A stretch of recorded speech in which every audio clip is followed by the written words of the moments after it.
So, hi engineering buddies. Here we go again on another day, another set of tutorials. So, sorry for the past days that I didn't create any tutorials, no, because of the holiday season. But so, yeah. So, let's continue discussing plane geometry, and now we are here in quadrilaterals. So let's solve this problem. So just to recall, we solved I think 4 problems in quadrilaterals. So let's continue solving this fifth problem. A piece of wire of length 52 centimeter is cut into 2 parts. Each part is then bent to form a square. It is found that the total area of the two squares is 97 square centimeter. The dimension of the bigger square is... Okay, so how to solve this kind of problem? So a piece of wire is length 52 centimeters is cut into 2 parts. Each part is then bent to form a square.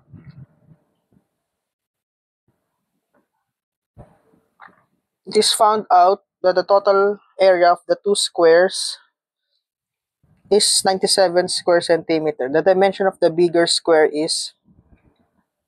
Okay. So, for this kind of problem, so meron daw, there's a piece of wire. Let's say it is the piece of wire. And the length of the piece of wire is 52 centimeter. So here is 52 centimeter. So it is bent. When we say bent, hinati siya. So let's say ang hati niya is not half. So ganyan. Sabihin natin na itong isang, to X, isang Y. So ito, parang ganyan yung hati niya.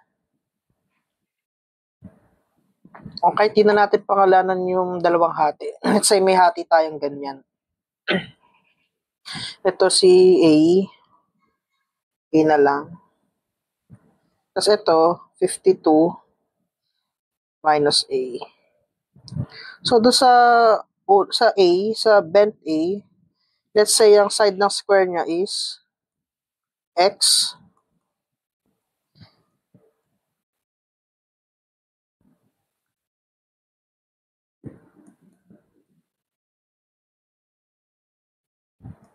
Yan. Then sa 52 minus A, so let Y na lang yung side nung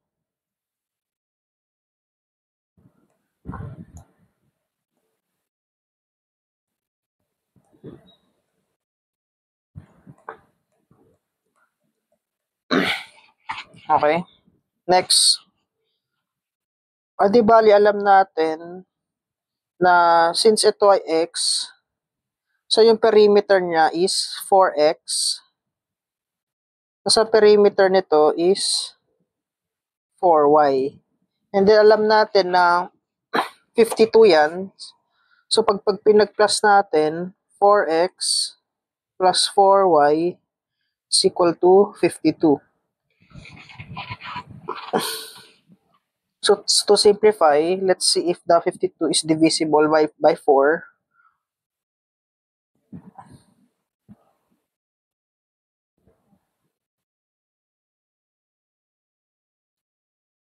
So 13. So X plus Y is equal to 13.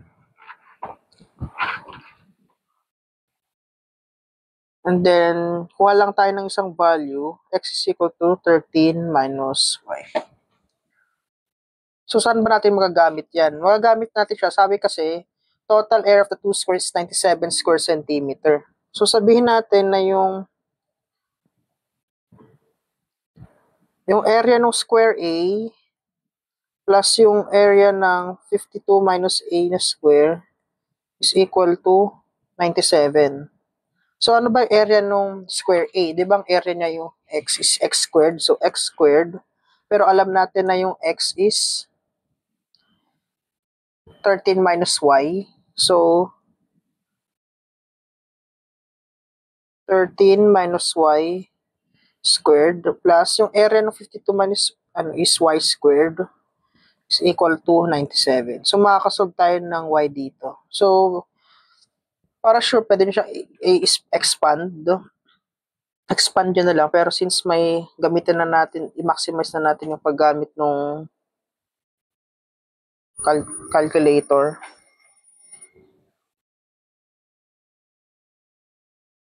No.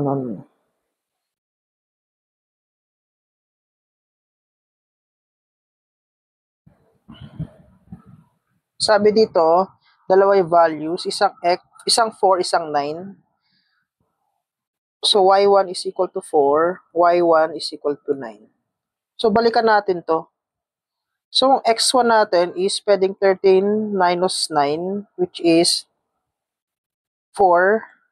Then, yung x2 is 13 minus 9. 13 minus 4. Baliktad.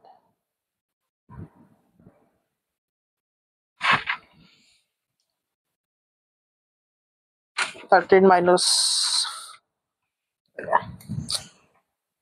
yung 4 ang is equal to 9. Then ito minus na is equal to 4. So as you can see, halos pareho lang siya nung lumabas na value no 4 and 9. So we can say na ang x na lang is equal to 4, y is equal to 9. So that's your final answer. So ibinase na lang natin doon sa hati natin, no? So syempre mas maiksi yung dimension ni square A kasi based dun sa assumption natin yung hati niya, mas mahabang value yung 52 minus A as per the drawing. So, yan ay final answer natin. Pero ang tinatanong lang naman dito is yung dimension of the bigger square. So, yun, lang yan. Yung 9 lang. Sure, ito lang yung sagot natin. Okay. So, I believe it is letter B. Okay. That's how you solve this kind of problem. Next. The sides of quadrilateral are 10, 8, 16, and 20 meters respectively. Two opposite interior angles have a sum of 225 degrees. Find the area of the quadrilateral.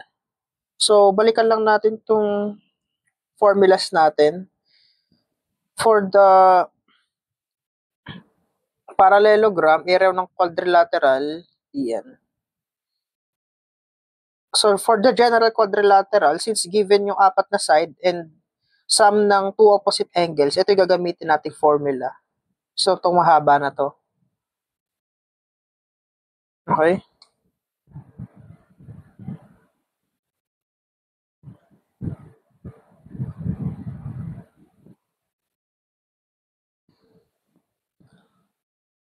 So, tara, apply lang natin itong formula na to.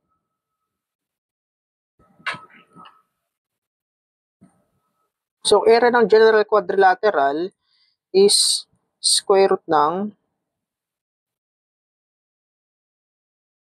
S minus A, S minus B, S minus C, S minus D, minus A, B, C, D. Cosine squared theta. So, masasolve natin si S.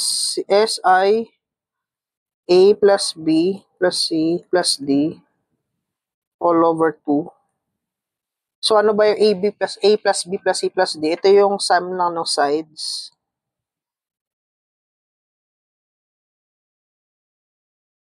Divide mo sa 2. So, calculate lang, makakakuha tayo dyan ng value na 27. Next, ano ba yung cosine, yung theta na gagamitin? Yung theta, sabi niya, sabi dito, yung theta daw na yon yung opposite angle, which is yung A, sabihin natin na sum ng dalawang opposite angle, divide mo sa 2. Okay, yun yung theta na gagamitin.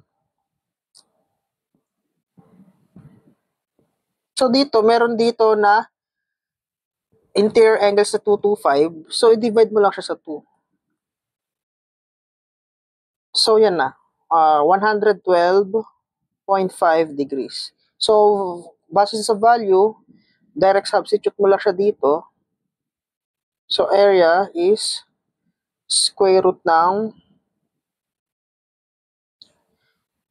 isa-isahin mo, 27 minus 10, 27 minus 8, 27 minus 16, 27 minus 20, minus 10, 8, 16, 20, cosine squared ng 112.5.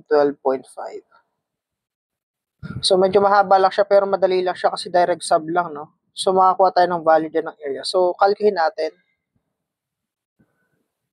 kung paano ba ini-input sa calc yung ganyang kahaba. So, pwede na natin paiksin eh. 27 minus 10 is 17. 27 minus 8.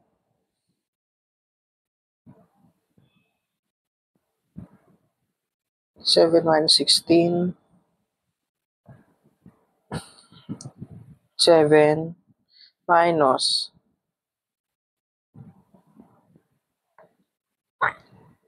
10, 8, 16, 20, cosine.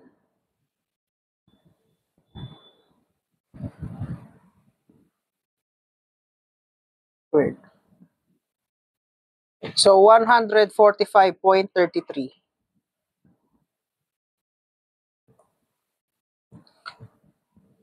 145 point, nasabi, point 333. 3339 centimeters squared. So, yun na yung final answer natin.